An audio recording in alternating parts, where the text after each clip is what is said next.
All right, recording this 3:33 June 21st, episode 13 of the Corner 3 podcast season 2.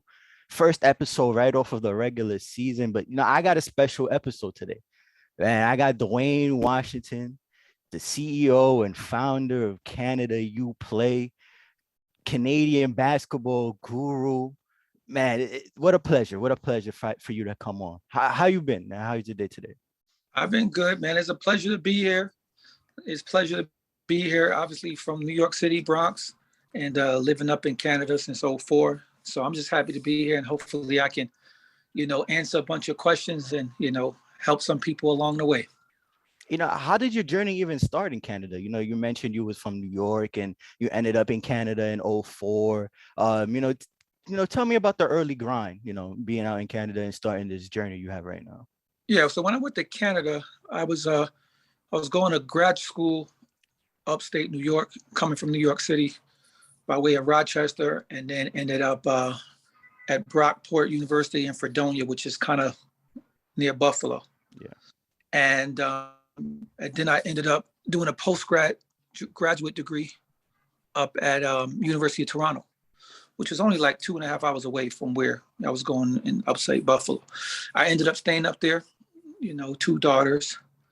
And I just started building my business and starting this program to help kids out in the community. And one thing led to another. Now we're able to help kids get a lot of scholarships and a bunch to be able to go pro. So that it was just a matter of me going up there for graduate school, and then I end up staying, and now I go back and forth. No, that's dope to hear. In '04, as far as basketball within the Canadian community, it's grown a lot. We've seen a lot of guys, make an impact in D1 programs and make that leap to the NBA, be all-stars, have, contributing roles within NBA teams. As far as the basketball scene in Canada, like since you've been there, how much has it grown, and how exciting has it been to see that growth? Yeah, I was fortunate enough to get there just as it was about to pop. There was a program called Grassroots Canada, and at that time they had one of the top teams in America in the world around the time Derrick Rose was playing, Eric Gordon. So they had Tristan Thompson, Corey Joseph, Mike Kabongo, a bunch of guys on the same team. And although there's been a lot of good players before that, this was a team in Toronto that put these guys on the same team and traveled the whole circuit. Yeah. Adidas, Nike, and they were Jordans and all these guys. And that team won a major tournament. I can't remember what year, maybe 2010, 11, I can't remember, but they won a major tournament in Las Vegas, major tournament, beat all the teams from New York and LA, Chicago, and they put Canada on the map. After that, you got the Vince Carter effect with a lot of the kids playing basketball, a lot of immigrants coming, and it just started to pop. I came at the right time, being a little bit southwest of Toronto, and started to help in the community, and I contributed in my own way. But yeah, it's from now, as you see, because the outside of the US, obviously, I think it has the most guys in the NBA. I don't know if France is second, but for a small country, the 10th of the size of the US in population, to have the second most number of guys in the NBA, third, I don't know how many France has. It's come a long way, for sure. Definitely for sure. And you mentioned Vince Carter. By the time I got familiar with basketball, Vince Carter was already in New Jersey doing this thing with Jason Kidd. But as far as Vince Carter, talk about his impact in that city and that country. And from the outside looking in, it seems like he's more of like, the Michael Jordan of that country and one of the more popular human beings over there, right? Absolutely, 100% right. So it was the first time they had a star. Everybody looking at Michael Jordan, they looking at all these players they can touch. That's right there. That had that wow factor. And everybody, a lot of people coming from different, Caribbean, coming from African, European, a lot of people who were there in the country a long time didn't want to play hockey. They decided, this guy's inspiring. So just like Mike in Chicago, a lot of people started playing basketball even more. Kobe Bryant in LA, you just inspire people. So he was the Michael Jordan for that time, where people were just so enamored by his ability. It inspired kids to want to play. And, in the growth and the popularity of the sport begin to grow. And those kids are now kids who are, early 20s and teens, and you can see the effect. I mean, Vince Carter, he was amazing in his prime. He came out the jump averaging like 20 something points, instant highlight reel. Like it was pretty amazing time when he was, jumping onto the scene. 2019, the Raptors won a championship in Canada. That's the first time they have, experienced something like that. You know, I think something that's very eminent when you're watching the playoffs is the crowd, the excitement for that team. They probably have one of the best fan bases in all of basketball. Uh, you know, talk about 2019 and that championship run and how that affected the city in your perspective. 29, Vince Carter took A to J, but that championship with Kawhi Leonard took it from J to Z. So it blew the top off, and the fans got into it. Every city just wants a winner. Yeah. There's a lot of people that weren't basketball fans, they were casual. But when you're winning, it gets people attention. People want to be part of what the sport is, right? I know people in New York City don't like hockey, but when the Rangers are doing well, everybody's like focusing because they want to be part of something. They want to be a part of a winner who's representing the city. And so when they did that, now you have, talent, development, and interest coming out of the seams for trying to be part of basketball. So now it's just at a stage where it's got to be the most popular sport amongst, youth coming up. You have soccer and you have basketball. It used to just be hockey, and other sports. But being a very diverse country with a melting pot from people that are second generation, the parents come over for a better life, et cetera, refugees, different people coming over, they can afford, a little more affordable than buying all equipment for hockey. And you can play all year round. Unlike soccer, you need a big field. Can't play indoors too much. So it just is the perfect storm, the perfect mix of, a lot of immigrants mixed with people who've been there that can, financially feasible way to play. And that 2019 pretty much cemented that basketball is Canada for sure. I mean, I don't know if you was watching live when Kawhi hit that shot over Embiid in that corner, but I was at work and I was watching the game live, and the reaction was just like, wow, like that's probably the greatest shot of all time, in my opinion. It has to be. Canada definitely was. And when you got a whole country behind you, it's different than just having a state or a city. You got two teams in New York City area, and they can be divided, even though Knicks is number one because, the Knicks been around. But when you got a whole country behind you, that machine began to pick up some steam. So that shot was one of the biggest shot that I can think of in Canadian sports, biggest goal, biggest point, whatever it's going to be across the sport. And you're right. It made my job it's making my job a lot easier in terms of trying to, open up pathways for kids. Even though I'm going to be retiring soon, I'm passing that some alumni, and doing some other stuff and, marketing, finance, real estate. But I have so many alumni that they're ready to take over. So I'll be guiding them through. Were you surprised when he left, having Canada as a whole country behind you? He just won the championship. Were you surprised that he ended up leaving? That team is still stacked to this day. They're missing one more guy. Were you surprised at all? I wasn't surprised because he had already won championships with San Antonio. He only knew a great organization. To him, he helped this city, but he was pretty much traded there. Remember, he had the injury thing. They didn't play. So he was traded there. So it was a loan. He didn't choose to go there for the most part. I mean, he could have vetoed, I guess. But him going back to where he's from in LA, that makes more sense. I think if you accomplish something, you go out on a high. It was disappointing, but it definitely wasn't surprising given his history and kind of he goes by the beat of his own drum. Nah, yeah. Kawhi is one of those guys. He's gonna do what he wants to do. So, I still think he's like a top 5 talent in the league. And once that situation gets healthy, we'll see what he does next year. Let's switch gears. And a lot of guys have came through your camp and went on to the league. But one guy, this is a Knicks podcast first, and I watch all 82 since since 2007. Like I've been an adamant Knicks fan, and RJ, he's pretty much he's the king of this team. Our leader. Um, Interesting being able to. Well, are you still here? You still here? Okay, cool, cool. So you see the Duke thing behind me. I'm a huge Duke fan as well. So you could imagine, RJ going to my favorite college and my favorite NBA team. Definitely my favorite player in the league. And watching his growth since his first college game has been a treat for me as well.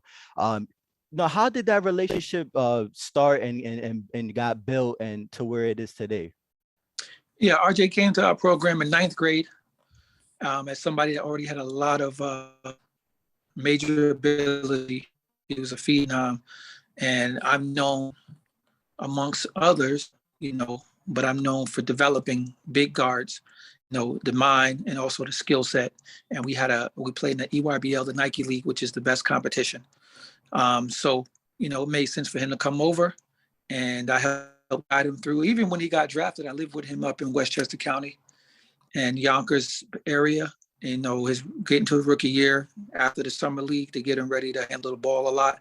Here, I was at all the games until my last game I was here was when they shut everything down. They played against Shea in 2020. I I was remember at that that game. game. I was at that game actually Yeah, by myself. Yep, yep. I was at that game. I was in the box seat doing the thing, and then I left, and then as soon as I got home, everything shut down. That was the last game before the NBA shut down. Yep. So I remember I didn't know Shaedon was going to play. I had a picture. If you look at my Instagram, I got a picture with them. That was at that game, both of them together.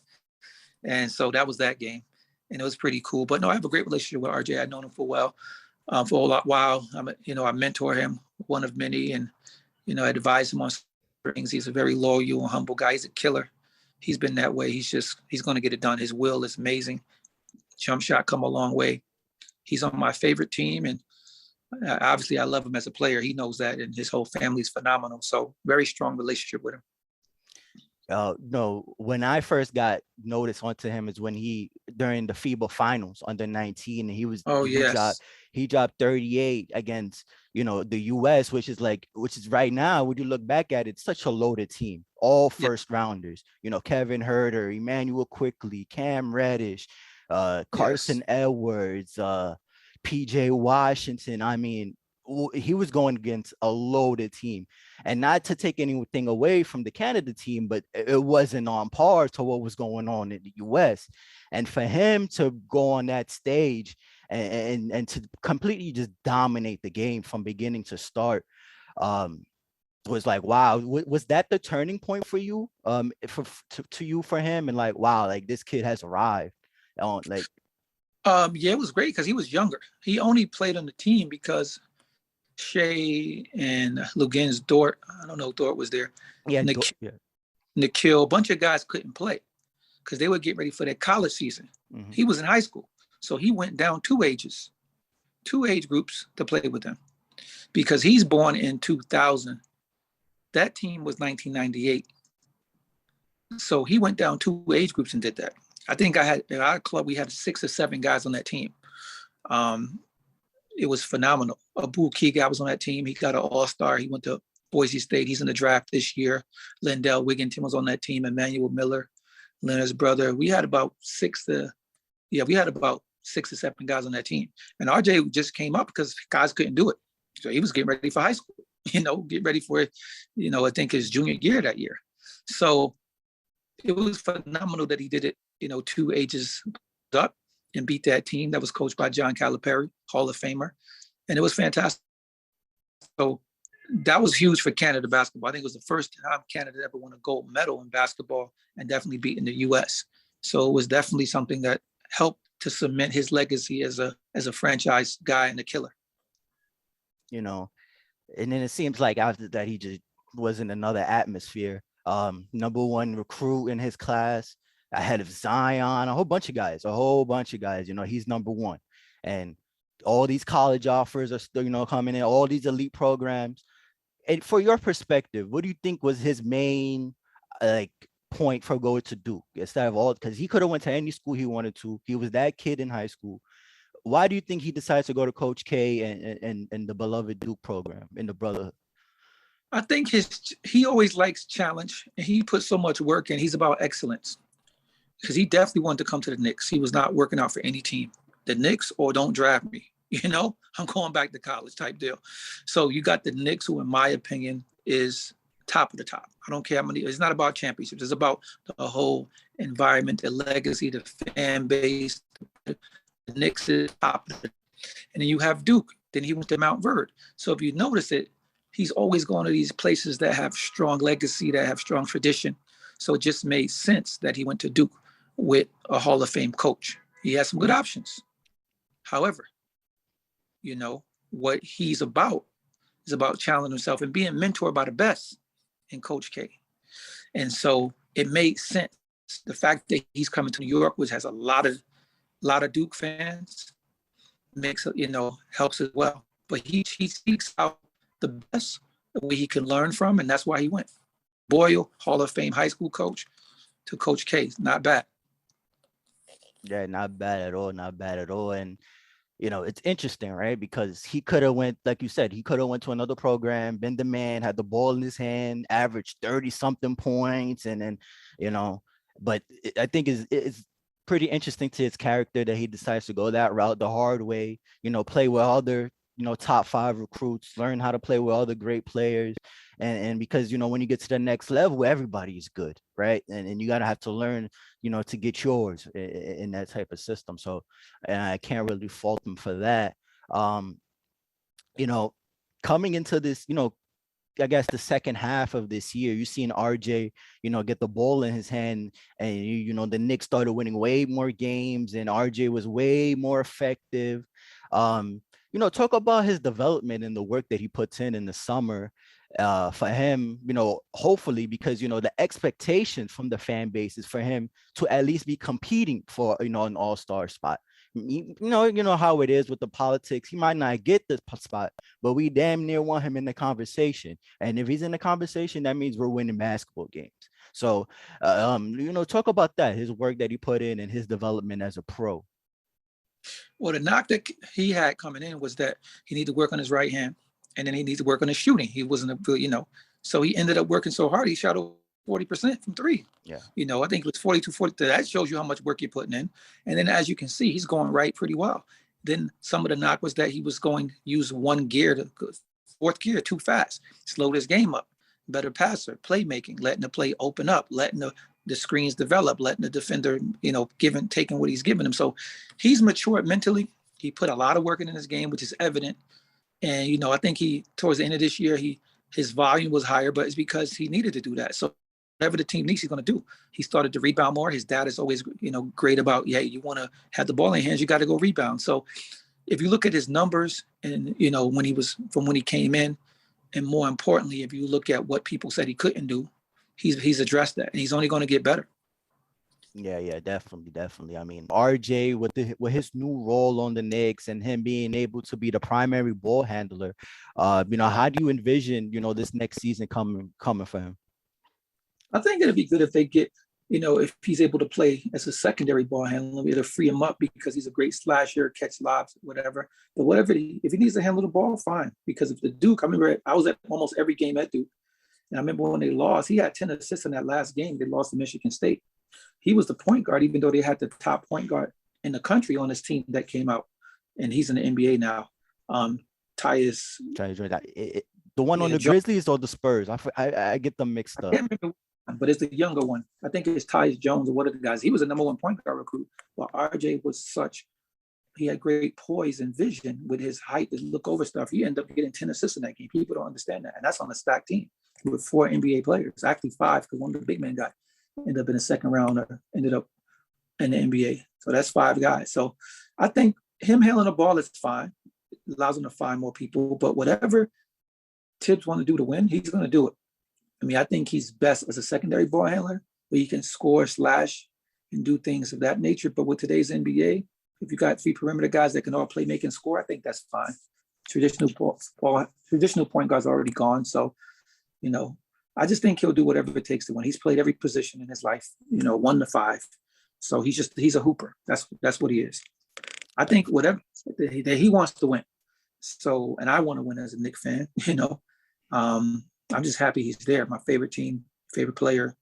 It's great to, I shouldn't say favorite player, but he's on my favorite team. And, I have a lot of favorite players. Like having a lot of kids, you can't pick the best one, but, he has a unique ability to will himself and will guys around him to victory. So I think you have a fantastic leader to build around for sure. Yeah. He said it multiple times. I want to be the guy. I want to be the man. I want to help this franchise get out the hole and put life. Remember last season we made the playoff. You seen how the city reacted. So he knows. Another, let's switch gears and talk about, with the draft coming up. I think it'll be a shame if I didn't ask you about, Shaedon Sharpe, the mystery man of this draft. How did that relationship start with you and Shaedon? No, Shaedon came to our program 11th grade, 11 years old. And, he just decided he wanted to put the work in. So I typically work with people who have a strong belief in themselves, but it's going to put the work in high character. So that's why you see me with a lot of these guys, the Josh Primo, the Andrew Nimhards, the Shea Gilgeous-Alexander, the RJ Barrett, the Shaedon Sharpe. All these guys, I hope to get them to that level because I have a unique ability to kind of get the best out of them based on how their body moves, how they think, and give them the skill set and the mental approach and, making sure they excel very quickly. And so, he's a mystery because he didn't play. He got to school, I think January 8th he got there. And I think by the 23rd, he was able to play. He had enough practices and team was doing really, really well. I was trying to get ready for the following year, but then by the time it got so late, didn't end up playing. Tested the waters, liked what he heard, and now he's in the draft. Kentucky's such a fantastic program with great people, great coaches. Sometimes when you make decisions, you change your mind. People who want something to happen or felt like you change your mind, they get upset because they're hungry for a championship. Kentucky is one of the greatest basketball programs, regardless of NBA or college in the world. Great tradition. They got Adolph Rupp. They've been doing it. They were one of the first teams to bring in black players to come in when, segregation. So they've broken a lot of barriers. I love that. And more importantly, he went there because Shai Gilgeous had a great career. But, people get upset when they hear certain things and you have the media changing narratives when they get embarrassed. So all you can do is do his best for you at the time. And that's what he's doing. But he's not really a mystery to everybody. You can't be Canadian and be the number one player in the world. That includes the U.S. if you're a mystery. Like they knew who he was. The NBA guys were at the NBA guys were at the EYBL stuff. It would have been great to see him play. But you know what? Everybody has a different path. Some of the people upset of him, they've had to take different roads and had to do audibles in their lives, right? I'm just happy that he's such mentally tough. We train our guys to be mentally tough, that at 18, 19, he can take people DM him all these things as if it's Jackie Robinson. That's the worst part about it. You got people who are representing the fan base who really don't represent the fan base. They're just vile people and attacking little kids. And it's really disrespectful because you're giving Kentucky a bad name because that's not really how the fan base is. But, some people you got to make tough decisions in life. These are first world problems. Yeah. These are first world problems. I think there's billions of people that would trade places with him and his decisions. So you take everything in stride. Yeah, I mean, like you say, Kentucky, prestigious program, blue blood. They want to win championships. It's almost like the Lakers and the Celtics, right? Like they want to win. And and the Knicks, yeah.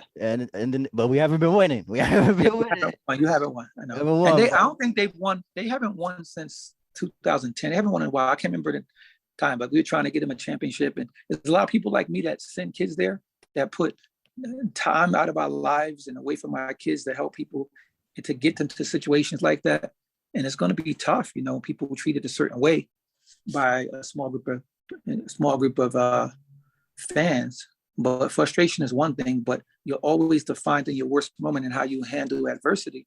More importantly, how you handle change.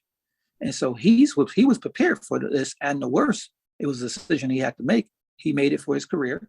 And like I said, there are guys there that I really hope And I believe they're going to take care of Oscar Tshiebwe and guys like that who are phenomenal. I just hope that energy goes on those guys for positive as opposed to, but in any fan base, you have that. So don't feel bad for him. Don't feel bad for me. Don't feel bad for anyone. These are first world problems. You know what I'm saying? Kentucky's phenomenal. Like I bought a house there last year when Shaedon went there thinking that he was going to be there. Because I'm like, I'm going to send so many kids here. So I still have a house there that we bought, when he went there that I bought. But anyway, he's going to be phenomenal. Honestly, he's the most talented player I ever coached. Really? He's the most talented player I ever coached, hands down. Not close, hands down. And I'm sorry. Excuse me? I'm sorry. Like, why do you say like he's the most talented? I mean, a lot of kids, a lot of lottery picks, a lot of, It's pretty evident. You have to have a checklist criteria. I have a 10-point checklist. I'm not going to go through all of them, but on that 10-point scale, that 10-point, and then you have a scale of 1 to 10. When I do those numbers, he ranks the highest. Now to ability, length, strong lower body, poise, shot making, shot creation, finishing through contact, passing ability, size for position, et cetera, et cetera. I can go down the list. Now I have a checklist. I should sit with them and share this with them when they're little. And I manage to say, now you're at a 5, now you're at a 6. So they see the progress on themselves. They make their own goals. So his goals are so high. RJ's goals are so high. Shay's goals are so high that no matter what anybody says, hey, you had 30, you played well. They don't feel like they play well because their goals you can never have higher goals than people who are trying to be great. And so I don't work with anybody who don't have goals that are so high, it makes people think you're crazy. Right, if you have goals that are just average, you don't need somebody like me. I'm a specialist. What I do is train the mind. I help to get the most out of you.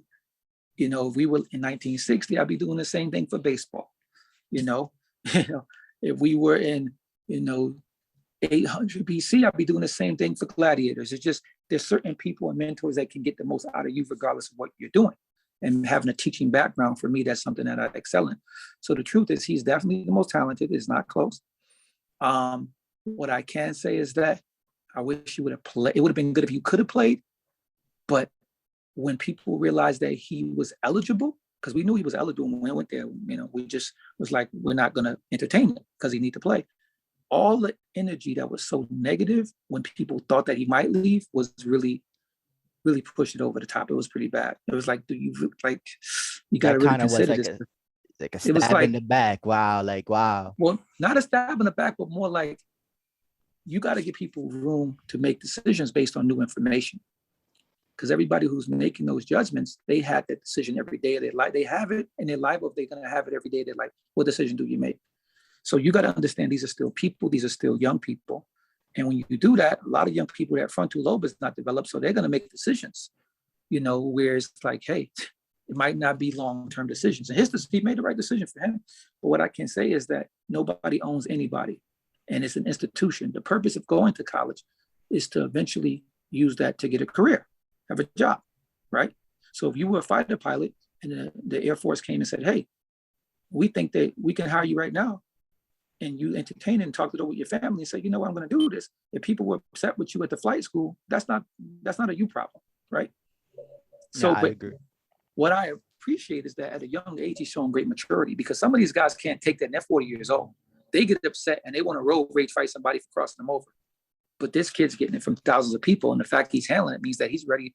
He's going to be definitely ready to lead a franchise if you can handle that, So I'm looking forward to him. But it's going to be a great draft.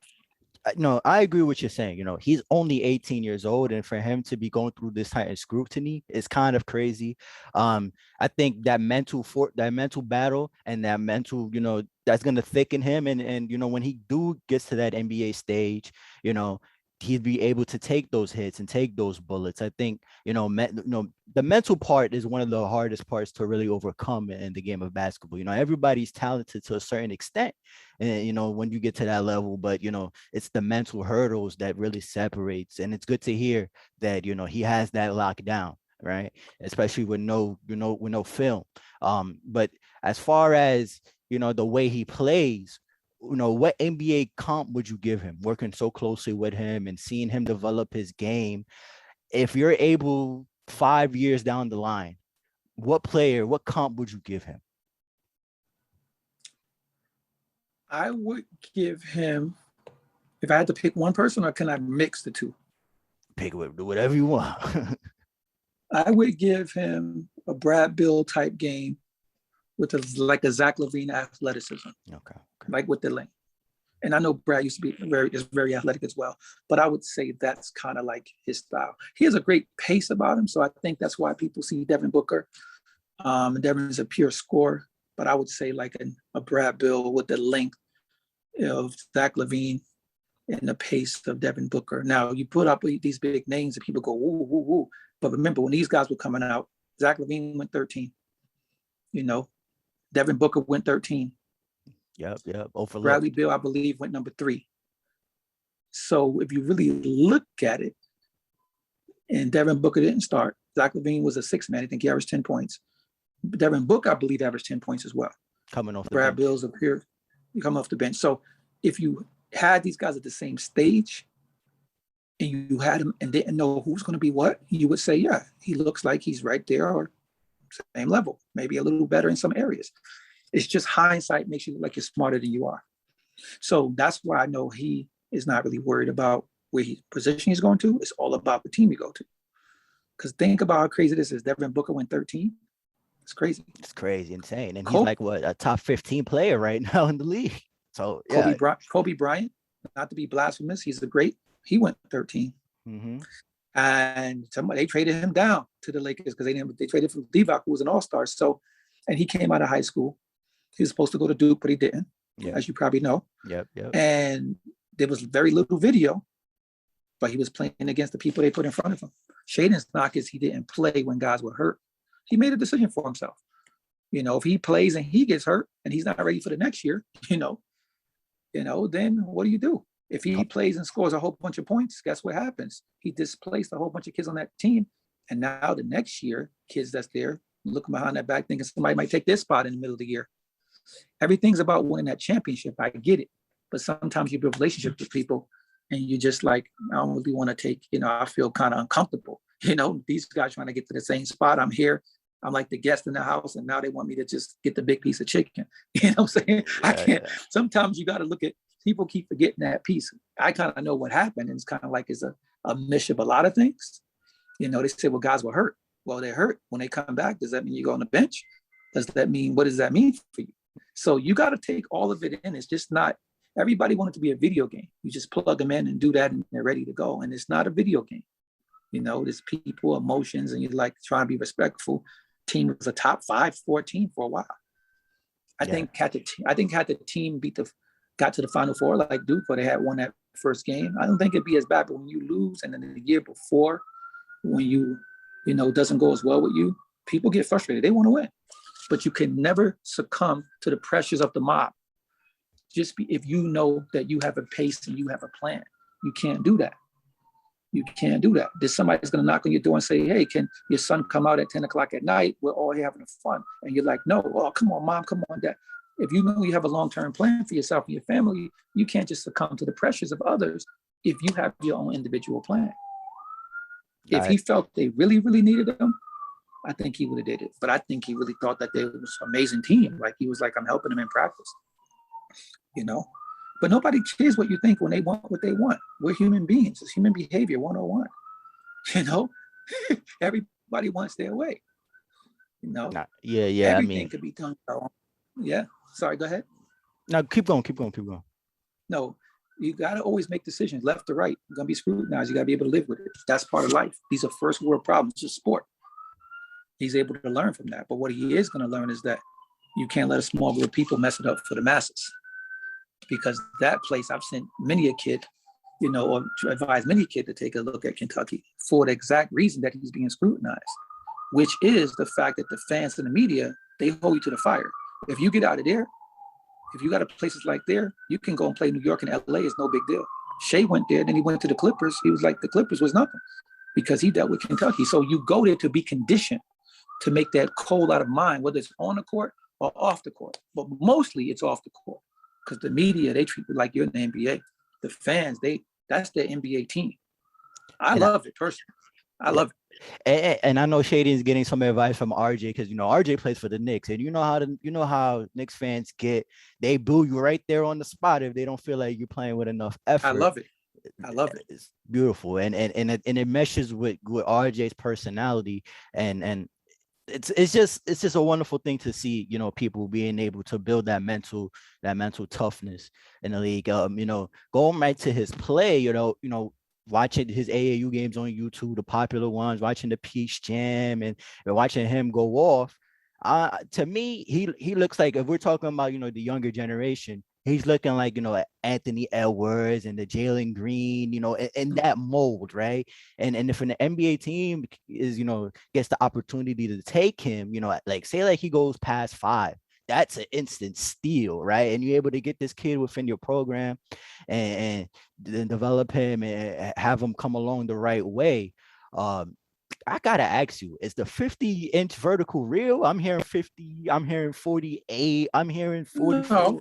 it's not 50, man. I think it's 44 inch. I think it's definitely 44.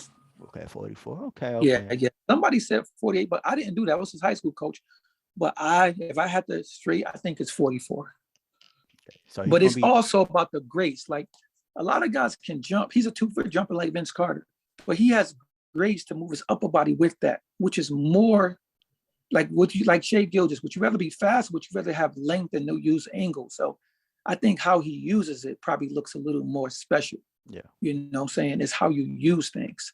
But I honestly think it's 44.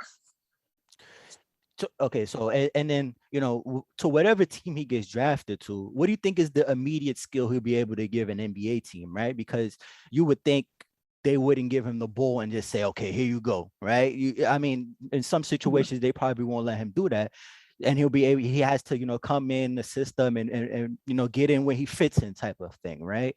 what Yeah. what immediate skill do you think he'll be able to contribute to a team for winning basketball, I think right? immediately he can force a double team. I think he can make 2 people guard him. Okay. I think he'll be able to get into space um, with how he uses his body and force a double team. I think he can get his own. He'll be able to create shots on a one-on-one, especially after some practices where he understands the speed of the game, the pace. And defensively, I think his long arms allows him to really be a good defender, especially in space or rotating with his length and his quickness. There's a lot of misconceptions because you got to scrutinize, and you should scrutinize. When people take you in the lottery, they got to scrutinize you. So we like the scrutiny because it allows you to know what to work on. I always say, you are playing against you. How would you guard you? What would you do? Mm-hmm. And that's how he goes out in every practice, is trying to guard himself. So his strengths are always being improved, but more importantly, his weaknesses are always being developed because he's always shadow boxing. When you shadow box, you got to be just that much quicker, that much on point to be able to beat yourself. You can do it. So we're not really subjected to what other people think. His training methods and what I designed for him is something that is so significant that he's going to have an impact, whatever the coach needs, because he has that athletic ability and talent, which is the key. Dope. Sounds good to hear. Can't wait to see where he gets drafted at, and to follow his NBA journey. Can't wait. Before I let you go, I gotta ask about Primo, right? Primo just went through his rookie season. A lot of growing pains, up and down. Great opportunity to play for the Spurs. I think the Spurs were the best situation for him to come into. The way they develop guys, and that system is very family like. I love it. But for me, it was surprising to see him go 11th. Like I follow this draft stuff Me too. pretty thoroughly, and I had a first round grade on him, but a lower first round grade on him. I thought that he was going to be an excellent shooter coming into the league, but I thought a lot of things he had to work on coming off the bench at Alabama. Averaged 8 points. I understand there were a lot of upperclassmen ahead of him, but I definitely saw the skill, and I thought it would be disrespectful for him not to come out the first round. When you saw him go 11th, were you surprised? Like wow, like, Yeah, I okay. thought he was going to go 22nd or 23rd. Yeah.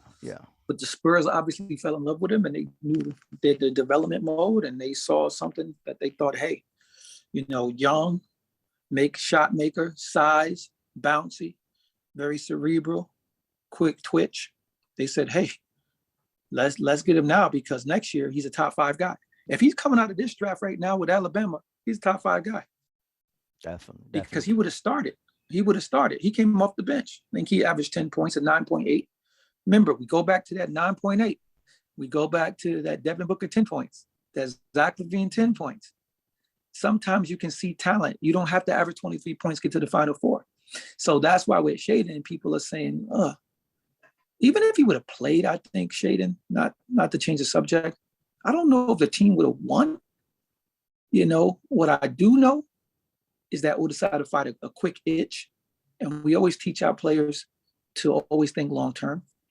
But getting back to Primo, I was surprised, but the Spurs knew what they want and they were thinking long-term. I thought it was a great pick. Very surprised, but hey, it's great for him.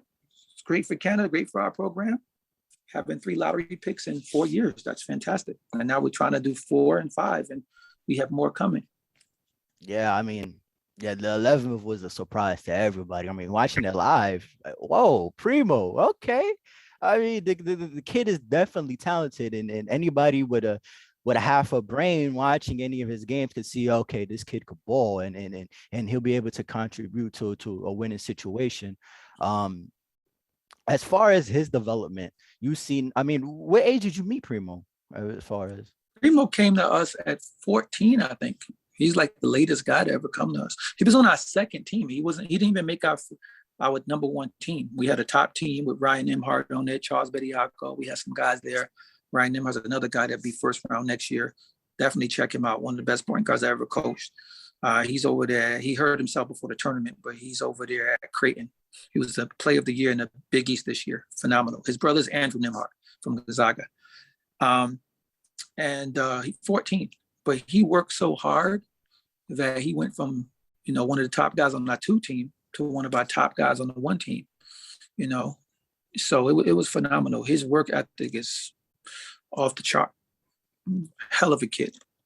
And you talk about these kids like, Shea, Primo, RJ, even Caleb Houston, who's coming into the draft. A lot of kids go through your program. What is special about, these type of kids that, what's different up here, like for them to separate themselves, to become, stars at the D1 level and become, first round talent, even second round guys, whatever. What do you think separates them from all the kids that come through your program? What's the one thing that separates all, those 4 main guys? For each of them is a commitment to challenge themselves to try to be their best, with having short memories for what is needed to have short memories for, and long memories for what's needed to have long. They're able to distinguish and compartmentalize those. That's number 1. You have some youth who are not mentally trained. Where you step on their shoes, they might do something in 5 minutes that's going to give them 5 years. Yeah. You know what I'm saying? And so with these guys, they're able to mentally train and kind of visualize. Obviously, that's what we do. Visualize scenarios, visualize and talk through possibilities. What if that happens? What do I do? So you always feel like in something come to you, you already know is A, B option. Sometimes as human beings, we tend to think there's only an A option, and that gets us in a lot of trouble. But when we're able to know there's an A, B, and C option, we can make decisions very quickly. And being a quick thinker based on planning and preparation, and be able to make the decision quickly because you reviewed it in your mind, almost like rehearsing for a play. Whether you're going on the street, what to say no to, what to eat, all these things, you got to be very disciplined. So I think that's what separates them. And then obviously, as they mature physically, they get the best out of their body. Each of these guys have different physical attributes. Some are longer, some are faster, some are stronger, some shoot. The common thing that they all have is length for their position. And when you get these guys, you don't even know how tall they're going to be. I thought Shea Gilgeous might be 6'1", maybe. Shaedon might be 6'2". I had no idea that these guys are going to be tall because the family's, not tall, except for RJ's dad is 6'6". Ron Barrett Sr., great player, played at St. John's. You just never know. Like the parents say, oh, they're going to be tall, but you don't know. What you try to do is get them to maximize everything above the neck, and then everything else follows. So that would be my answer for that question. But not only basketball players, right? Everybody in all aspects of life. Definitely, that's an important tool to find success in any realm you're trying to explore. So I gotta agree on that note. Look, family, I appreciate you for coming on the podcast and sharing your opinion and talking about all these guys, man. Hopefully, I get you coming on there in the middle of the regular season, and we could talk about some Knicks hoops and RJ's development from there. Absolutely, I'll be on it. I'm gonna try to get some of the guys to come on. Their schedules are crazy, but try to support you and what you're doing. You're a Knicks fan. Duke has been great to Shaedon. I mean, to RJ. John Shire is one of the best people in the world. One of my guys. I love John Shire. Coach K and his wife has treated me amazing. They're fantastic people. Um, so you got two franchises that I hold dear. Definitely. Great from hearing you, man. I can't wait to talk to you later. Thank you. No, my pleasure, man. Hit me anytime, and I hope that people see this and hope it helps. Thank you. Peace. All right, man. Later.